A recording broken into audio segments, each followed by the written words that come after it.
Guys, അപ്പം നമ്മൾ ഇന്നൊരു ഡാൻസ് ഷോ കാണാനായിട്ടാണ് പോണത്. എന്താ എങ്ങനെയാന്നുള്ളതൊക്കെ വഴിയെ കാണിച്ചു തരാം. ഓംകാരത്തിന്റെ 22nd ആനിവേഴ്സറിയുടെ ഭാഗമായിട്ട് അവരൊരു ഫുൾ ഡേ ഷോ നടത്തുന്നുണ്ട്. അപ്പൊ രാവിലെ പ്രോഗ്രാം തുടങ്ങിയിട്ടുണ്ട്. നമ്മളിപ്പോ ഒരു 11 മണിക്ക് ഒരു ഷോ ഉണ്ട്, അത് കാണാനായിട്ടാണ് പോണത്. അപ്പൊ ചെന്നിട്ട് കാണിച്ചു തരാം എന്താണ് അവിടെ നടക്കുന്നതെന്ന്. എനിക്കും വലിയ ധാരണയൊന്നുമില്ല. ഇങ്ങനെ അവർ പ്രോഗ്രാം കൊടുത്തിരിക്കുന്നു, ഇത്ര ടൈമില് ഒരാളുടെ പരിപാടി, ഇത്ര ടൈമില് അടുത്ത ആളുടെ പരിപാടി. എന്റെ ചേച്ചിയുടെ മോൾ അവിടാണ് ഡാൻസ്. അപ്പം മോളുടെ ഫസ്റ്റ് സ്റ്റേജ് ഡാൻസ് പെർഫോമൻസ് ഉണ്ട്, അത് 2 മണിക്കാണ്. പക്ഷെ അതിന് മുന്നേ ഞാൻ ആഗ്രഹിച്ചിരുന്ന ഒരു വ്യക്തിയുടെ ഡാൻസ് എനിക്ക് കാണാൻ ഭയങ്കര ആഗ്രഹം. അപ്പൊ അത് കാണാനായിട്ടാണ് ഞങ്ങൾ പോണത്. അപ്പം ഇപ്പോ എന്റെ കൂടെ മാധു ഉണ്ട്, നന്ദു ഉണ്ട്. We are on the way. ബാക്കി നമുക്ക് വഴിയെ കാണാം. ഓക്കെ, അങ്ങനെ വേണ്ടേ നമ്മള് നമ്മുടെ ഓഡിറ്റോറിയത്തിലെത്തി. കൊട്ടി സുമയ്യ ഓഡിറ്റോറിയത്തിൽ വെച്ചായിരുന്നു കേട്ടോ പ്രോഗ്രാം. വേണ്ട ഇത് കണ്ടപ്പോൾ നിങ്ങൾക്ക് മനസ്സിലായി കാണും ഞാൻ ആരെയാണ് കാണാൻ ഇത്ര ആഗ്രഹിച്ചിരുന്നത്. അതേ നമ്മുടെ പ്രജിൻ ചേട്ടനെ ആയിരുന്നു. അപ്പം എനിക്ക് പുള്ളിയുടെ ഒരു ലൈവ് ഡാൻസ് പെർഫോമൻസ് കാണണമെന്ന് ഭയങ്കര ആഗ്രഹമായിരുന്നു. അപ്പോഴാണിത് എനിക്ക് ഇങ്ങനൊരു ഓപ്പർച്യൂണിറ്റി വന്നത്.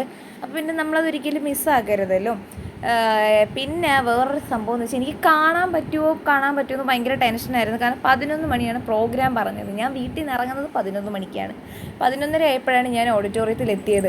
അന്നേരം ഞാൻ ഇങ്ങനെ പറയുമോ കാണാൻ പറ്റുമോ? അന്നേരം നന്ദു പറയുന്നത് എൻ്റെ ചേച്ചി അവിടെ ഉണ്ട്. അപ്പോൾ ചിന്നുവിനെ നീ വിളിച്ച് ചോദിക്കുക. ഞാൻ പറഞ്ഞു വേണ്ട, എനിക്ക് നേരിട്ട് ചെന്നാൽ, കാരണം ഇനി തുടങ്ങി എന്ന് അറിയുമ്പോൾ എൻ്റെ മൂഡ് മൊത്തത്തിൽ പോകും. അതുകൊണ്ട് ഞാൻ പറഞ്ഞു വേണ്ട, എനിക്ക് അവിടെ ചെന്നിട്ട് ഞാനത് അറിഞ്ഞോളാം എന്ന് പറഞ്ഞു. അങ്ങനെ ഞാൻ ചെന്നപ്പോൾ തന്നെയാണ് ഇവരും വന്നത്. ഇവരുടെ ഫസ്റ്റ് പെർഫോമൻസ് ആയിരുന്നു ഇത്. എൻ്റെ പൊന്നെ വമ്പ സാധനം കേട്ടോ. അതായത് പാട്ടിടണമെന്നുണ്ട്, പക്ഷെ എന്ത് ചെയ്യാനോ, കോപ്പിറൈറ്റ് അടിക്കത്തില്ലേ. ഞാൻ പറഞ്ഞത് ഈ പാട്ട് ഏതാന്ന്, മറ്റേ രാധാരഹസ്യ, എനിക്ക് പാടാനൊന്നും അറിയത്തില്ല. ആ സംഭവമാണ്, ആ പാട്ടാണിത് കേട്ടോ. അതായത് നമ്മളവിടെ പിടിച്ചിരുത്തും ആ ഒരു പെർഫോമൻസ് എന്ന് വെച്ചാൽ. നമ്മളിപ്പോൾ വേറെ എന്തെങ്കിലും കാര്യം ചെയ്തുകൊണ്ടിരിക്കുകയാണെന്നുണ്ടെങ്കിൽ ആ ഒരു അടിപൊളിയായിരുന്നു കേട്ടോ. ഈ ഫസ്റ്റ് ഡാൻസ് എനിക്ക് ഭയങ്കരമായിട്ട് ഇഷ്ടപ്പെട്ട്. പിന്നെ ഓട്ടോമാറ്റിക്കലി അവരുടെ മറ്റേ ഫേമസ് ആയിട്ടുള്ളൊരു റീലുണ്ടല്ലോ, അതിപ്പോൾ നിങ്ങൾക്ക് ആ സ്റ്റെപ്പ് കാണുമ്പോഴേ മനസ്സിലാവുന്നുണ്ട്. ഈ ഒരു സംഭവമാണ്, ഇത് കണ്ടപ്പോഴേ നിങ്ങൾക്ക് മനസ്സിലായി കാണുമല്ലോ അത് ഏതാണ് പാട്ട് എന്നുള്ളത്. ഞാൻ പറയേണ്ട കാര്യമില്ലല്ലോ. അങ്ങനെ അവരുടെ പരിപാടിയൊക്കെ കഴിഞ്ഞ് പിന്നെ അവർക്കുള്ള ആദരവ് പരിപാടികളൊക്കെ ആയിരുന്നു. അതൊക്കെ കഴിഞ്ഞതിന് ശേഷം എനിക്ക് അറിയത്തില്ലായിരുന്നു മാധപ്പനായിട്ട് ഞാൻ എങ്ങനെ ഇത്രയും നേരം ഇരിക്കും എന്നുള്ളത്. കാരണം വെച്ചാൽ രാവിലെ 9:30 തുടങ്ങിയ പരിപാടി രാത്രി 9 മണി വരെ ഉണ്ടായിരുന്നു കേട്ടോ. ഞാൻ പക്ഷേ 9:30 നമ്മൾ 11:30 എപ്പോഴാണ് എത്തിയത്. ഡാൻസ് പെർഫോമൻസ് കഴിഞ്ഞ ഉടനെ തന്നെ നമുക്ക് ക്ലോക്ക് ടവർ എന്ന് പറയുന്ന ഒരു ട്രൂപ്പിൻ്റെ വയലിൻ ഫ്യൂഷൻ ഉണ്ടായിരുന്നു. നല്ല ഭംഗിയിൽ നമ്മളിങ്ങനെ കേട്ടിരിക്കുന്ന രീതിയിൽ. അയ്യോ എന്ത് രസമെന്ന് പറയാം. നമ്മളെല്ലാം അതിലോട്ട് നമ്മളെ ഇറക്കും, വൈബാക്കും നമ്മൾ. പിന്നെ അത് കഴിഞ്ഞിട്ട് നമുക്ക് ഉച്ചയ്ക്കൊരു ബ്രേക്ക് ടൈം ഉണ്ടായിരുന്നു. ആ സമയത്ത് പിന്നെ വീട്ടിൽ നിന്ന് ഫുഡൊക്കെ കൊണ്ടുവന്നിട്ടുണ്ടായിരുന്നു. നമ്മളതൊക്കെ ഫുഡൊക്കെ കഴിച്ചു. അതിനുശേഷം 2 മണി തൊട്ടാണ് കുഞ്ഞുങ്ങളുടെ സിനിമാറ്റിക് ഡാൻസ് തുടങ്ങുന്നത്. അങ്ങനെ ഫുഡൊക്കെ കഴിഞ്ഞിട്ട് ഇതാണ്ട് ഇവിടെ എമിയും ആമിയും ഒക്കെ ഇങ്ങനെ നിൽക്കുകയാണ് മേക്കപ്പ് ചെയ്യാനായിട്ട്. 2 പേർക്ക് ഒരുങ്ങാൻ ഭയങ്കര ഇഷ്ടമാണ് കേട്ടോ. അതുകൊണ്ട് പിന്നെ ഇങ്ങനെ അങ്ങ് നിന്നോളുന്നുണ്ട്. ബ്ലഷ് ഇടാനോ ലിപ്സ്റ്റിക് ഇടാനോ. ലിപ്സ്റ്റിക് ഇട്ട് കഴിഞ്ഞാൽ പിന്നെ ഞങ്ങൾ ചുണ്ട് തുറക്കത്തില്ല എന്നുള്ള രീതിയിലാണ്. പക്ഷെ എന്ത് ഭംഗിയിലാണ് മേക്കപ്പ് ചെയ്യുന്നതെന്ന് അറിയാമോ. അതായത് ഇവർ പടപടേന്ന് പറഞ്ഞാൽ മേക്കപ്പ് ചെയ്യുന്നത്. കണ്ണൊക്കെ എഴുതുന്ന കാണുമ്പോൾ നമുക്ക് എന്ത് രസത്തിലാണ് എഴുതുന്നത്. അങ്ങനെ മേക്കപ്പൊക്കെ കഴിഞ്ഞതിന് ശേഷം ഇതാണ് അവരുടെ ഡ്രസ്സ്. അവിടെ കുറേ കുഞ്ഞുമക്കൾ തൊട്ട് വലിയവരെല്ലാവരും ഉണ്ടായിരുന്നു. എനിക്കാണെങ്കിൽ ഇവരുടെ പേഴ്സണലി എനിക്ക് ഫീൽ ചെയ്തതാണ്. അതായത് സിനിമാറ്റിക് ഡാൻസിനേക്കാളും അടിപൊളി എന്ന് പറയുന്നത് ഓംകാരം മെയിൻലി അതാണ് ഫോക്കസ് ചെയ്യുന്നത്, ക്ലാസിക്കൽ ഡാൻസ്. അവരുടെ കോസ്റ്റ്യൂം ഞാൻ നിങ്ങൾക്ക് ഓൺ ദ വേ കാണിച്ചു തരാം. എന്ത് നല്ല കോസ്റ്റ്യൂംസ്, അടിപൊളി കോസ്റ്റ്യൂംസ് ഒക്കെ ആയിരുന്നു. അങ്ങനെ അവർ കുഞ്ഞുമക്കളെല്ലാം പരിപാടിക്കായിട്ട് കയറി. ഇവരുടെ ആയിരുന്നു കേട്ടോ ഫസ്റ്റ് ഷോ. ഒന്നും പറയണ്ട, നല്ല രസം. അതായത് കുഞ്ഞുങ്ങൾ വെറുതെ സ്റ്റേജിൽ കയറി കിടന്ന് കളിക്കുന്ന കാണാനാണെന്നുണ്ടെങ്കിലും വെറുതെ കുറുമ്പ് കാണിക്കുന്ന കാണാനും നല്ല രസമാണല്ലോ. അങ്ങനെ നമുക്ക് വലിയ ടെൻഷനോ അങ്ങനെ ആയിരുന്നില്ല. കുഞ്ഞുങ്ങളിപ്പം എന്ത് കളിച്ചാലും നമുക്ക് സന്തോഷം. അവർ സ്റ്റേജിൽ മാക്സിമം അവർ സ്റ്റേജിൽ കയറ്റുക, അവർ ആ ഒരു സ്റ്റേജ് ഫിയർ കുഞ്ഞിലെ മാറ്റിയെടുക്കുക എന്നുള്ള ഇതേ ഉള്ളൂ. അതിനകത്തിപ്പോൾ ഫസ്റ്റ് സെക്കൻഡ് അല്ലേ നല്ല കളിക്കുക, അങ്ങനെ ഇങ്ങനെയൊന്നുമില്ല. നമ്മളെ കൊണ്ട് പറ്റുന്നത് നമ്മൾ കളിക്കുക. കുഞ്ഞു മക്കളല്ലേ. അതായത് ഒന്ന് എൻ്റെ ചേട്ടൻ്റെ മോളും ഒന്ന് എൻ്റെ ചേച്ചിയുടെ മോളും. അവർ രണ്ടുപേരും ഒരിടത്ത് തന്നെ ഒരേ പ്രായക്കാരാണ്, ഒരേ മാസമാണ്, ദിവസങ്ങളുടെ വ്യത്യാസത്തിൽ മാത്രമുള്ള മക്കളാണ്. ആമി എബി അതാണ് പേര്. ലഗാർത്ത ലാസ്ലോയും പിന്നെ ആതിര, അങ്ങനെയാണ് കേട്ടോ പേര്. അപ്പം മക്കളുടെ പേരൊക്കെ പറഞ്ഞു. അതിൻ്റെ ഇടയ്ക്ക് 2 കൂടി വേറെ വികൃതി. അവിടെ പുകയിട്ടപ്പോൾ പുക പിടിക്കാൻ പോകുന്നു, ബബിൾ ഇട്ടപ്പോൾ ബബിൾ പിടിക്കാൻ പോകുന്നു സ്റ്റേജിൽ നിന്നിട്ട്.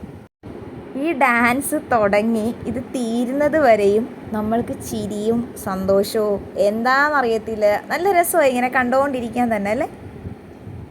2 പേരുടെയും ആദ്യത്തെ സ്റ്റേജ് പെർഫോമൻസ് ആണ് ഡാൻസിൻ്റെ. ഇതിന് മുന്നേ കുഞ്ഞ് പ്രച്ഛന്ന വേഷം അങ്ങനെയുള്ള കാര്യങ്ങളൊക്കെ സ്റ്റേജിൽ കയറിയിട്ടുണ്ട്.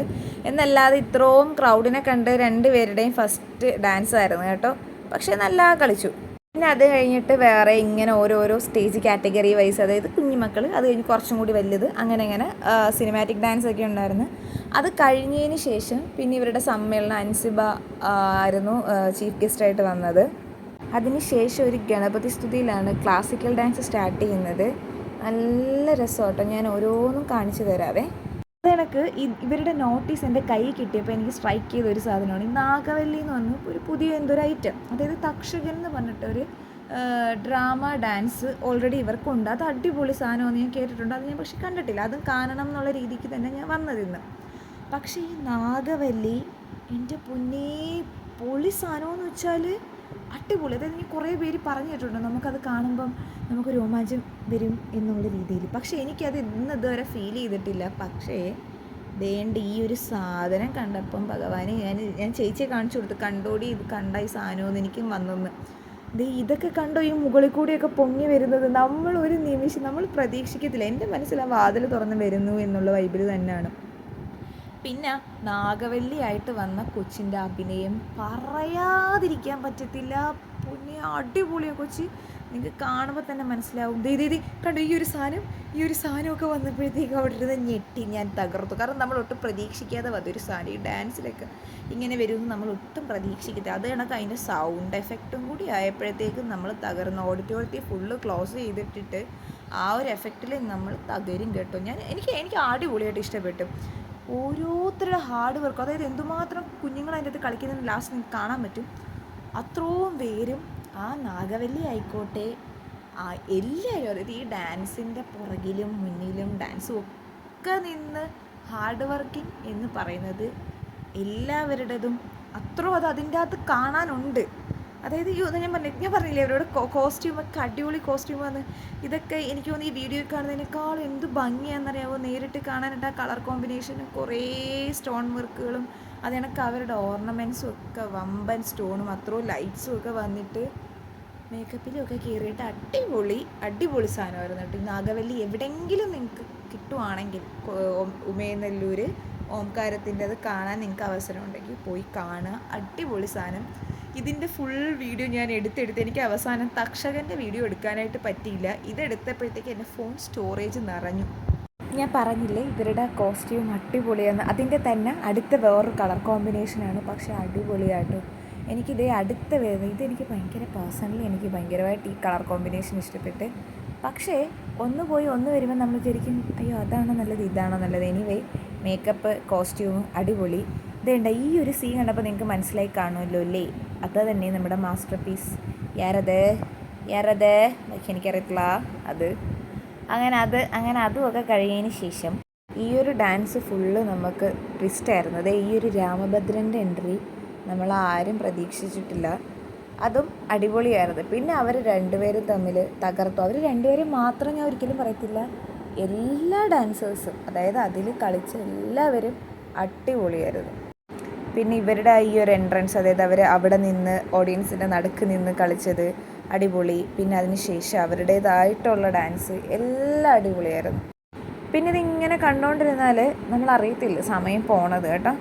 ഈ ഒരു സീനൊക്കെ എന്ത് അടിപൊളിയായിട്ടാണ് നാഗവല്ലി അഭിനയിച്ചത്. അയ്യോ ഞാൻ പറഞ്ഞില്ല കൊച്ചിൻ്റെ അഭിനയം അടിപൊളിയായിരുന്നു കേട്ടോ എല്ലാവരും. പക്ഷേ നാഗവല്ലിക്ക് എനിക്കറിയത്തില്ല ഒരുപടി മുന്നിൽ നിൽക്കണമല്ലോ, മെയിൻ ക്യാരക്ടറാണല്ലോ അല്ലേ. പക്ഷേ ആ കൊച്ചിൻ്റെ ഡെഡിക്കേഷൻ സൂപ്പറായിരുന്നു. എനിക്ക് കുറേ മനസ്സിലായില്ല ഇപ്പം ഞാൻ പറഞ്ഞത് വെച്ചിട്ട്. ഇത് കണ്ടപ്പോൾ നിങ്ങൾക്ക് മനസ്സിലായില്ലേ ഞാൻ പറഞ്ഞത് കള്ളവല്ല സത്യമാണെന്ന്. എപ്പോഴെങ്കിലും കാണാനൊരവസരം ഉണ്ടായാൽ പോയി കാണണം കേട്ടോ. പിന്നെ അത് തന്നെ വിടമാട്ടേ നീ എന്നെ വിടമാട്ടേ നീക്ക് ദുർഗാഷ്ടമി ഉദിക്കൊത്ത് രക്തത്തെ കുടിച്ച് അത് തന്നെ. പിന്നെ ഇതിന് ശേഷം ഇവരുടെ കുറേ ക്ലാസിക്കൽ ഡാൻസ് ഉണ്ടായിരുന്നു. അതിന് ശേഷം മറ്റേ തക്ഷകൻ അതിൻ്റെ കോസ്റ്റ്യൂമൊക്കെ അടിപൊളി കേട്ടോ. അതായത് ആ നാഗരാജാവിൻ്റെ ആയിക്കോട്ടെ നാഗിനിയുടെ ആയിക്കോട്ടെ എല്ലാ കോസ്റ്റ്യൂമും അടിപൊളിയായിരുന്നു. പിന്നെ അത് കഴിഞ്ഞിട്ടൊരു ലക്കി ഡ്രോ ഉണ്ടായിരുന്നു. നമുക്ക് കിട്ടും എന്ന് വെച്ചിരുന്നു. പിന്നെ സ്വാഭാവികം കിട്ടത്തില്ലല്ലോ. അങ്ങനെ പിന്നെ അതുമൊക്കെ കഴിഞ്ഞതിന് ശേഷം 9-9:15 ആയപ്പോഴത്തേക്കും ഞങ്ങൾ അവിടെ നിന്ന് ഇറങ്ങി. അപ്പോൾ ഇന്നത്തെ വീഡിയോ ഇത്രയൊക്കെ ഉള്ളൂ. ബായ്.